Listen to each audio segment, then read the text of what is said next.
Good morning, everyone. My name is Leah Wapner. I am the CEO of the Israeli Medical Association.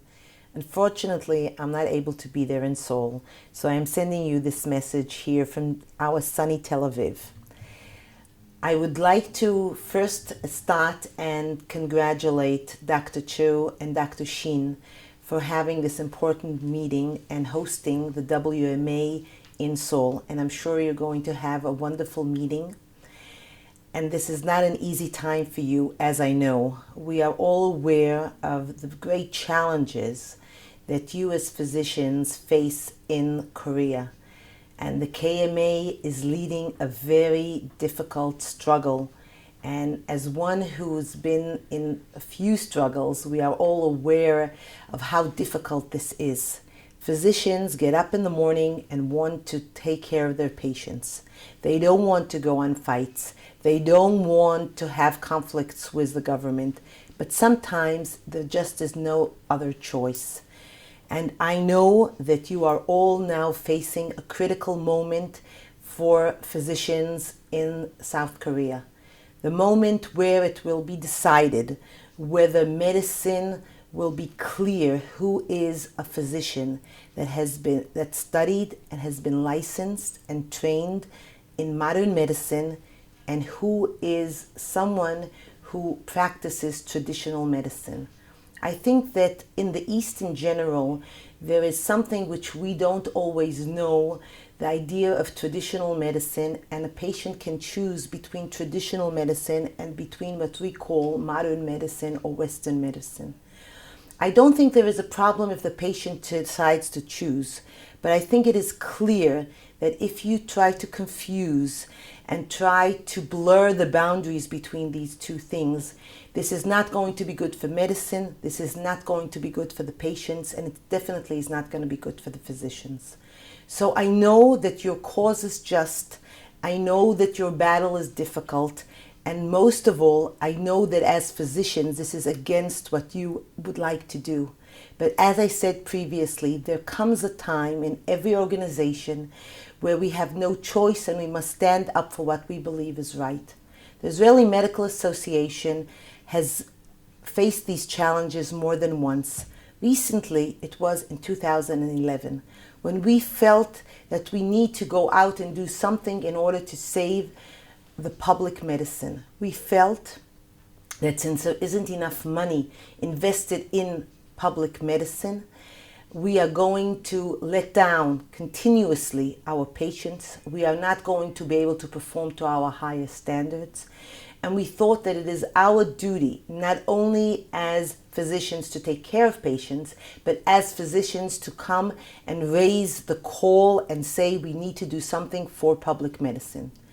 So we went on a 1.5 year battle. It wasn't always a strike. There was some industrial actions. There was some public relations battles that we had to fight.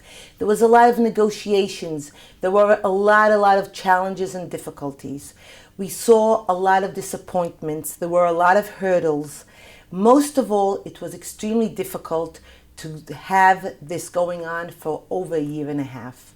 But I think that in the end, we were quite successful. You're never 100% successful, but we were successful enough. Right after it, our own members thought that maybe it wasn't good enough, maybe it was wrong. And it took a period of another 2 years for people to start to realize that, first of all, our campaign was just. Our campaign was right.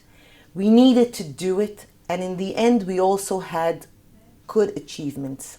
What we went on strike was because we thought we don't have enough physicians. We thought that there isn't an equal distribution between the center of Israel and the peripheral areas. We thought that we don't do enough to encourage physicians to stay within the public system, and we find them running to the private system. And we said that in the end, you need to have incentives and to put incentives there. We reached an agreement that was negotiated for over a half a year. Through that time, we went through our longest industrial action. We were on strikes on and off for about 127 days. it was extremely difficult to maintain public opinion when you have a very strong forces against you trying to belittle your cause, trying to say that you are just there for self-interest, trying to make it all about something wrong about physicians. But I believe that if you put a clear message together, a simple message, if the public, you repeat it over and over again, I think the public understands that the physicians are there to help them. I think the public is intelligent enough to go beyond propaganda that is sometimes by employers or sometimes by governments. I think that in the end, every single person from the public believes his physician, and he knows that the physician is there to help him. So if you have a clear message, if you repeat it, if you explain it, if you are very clear that you are, what is your cause, what is your aim, what are your justifications and what are your arguments, I think that you are able to, in the end, win or at least succeed in most of what you're doing. I think that it is also easy for physicians in one aspect, that until they decide to go on any type of campaign, it's usually when they know that there is no other alternative.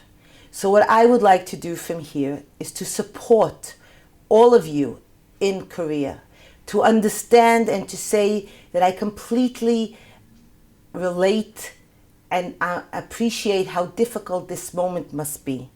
But I also know that you have a wonderful leadership, and the leadership that we meet in the WMA, as I said again, Dr. Chu and Dr. Shin, is a leadership that you can follow, that I'm sure will be able to, at the end, navigate this very difficult time and will be able to bring the Korean Medical Association to a safe harbor. So once again, good luck, and know that all your friends in Israel are all behind you. Thank you.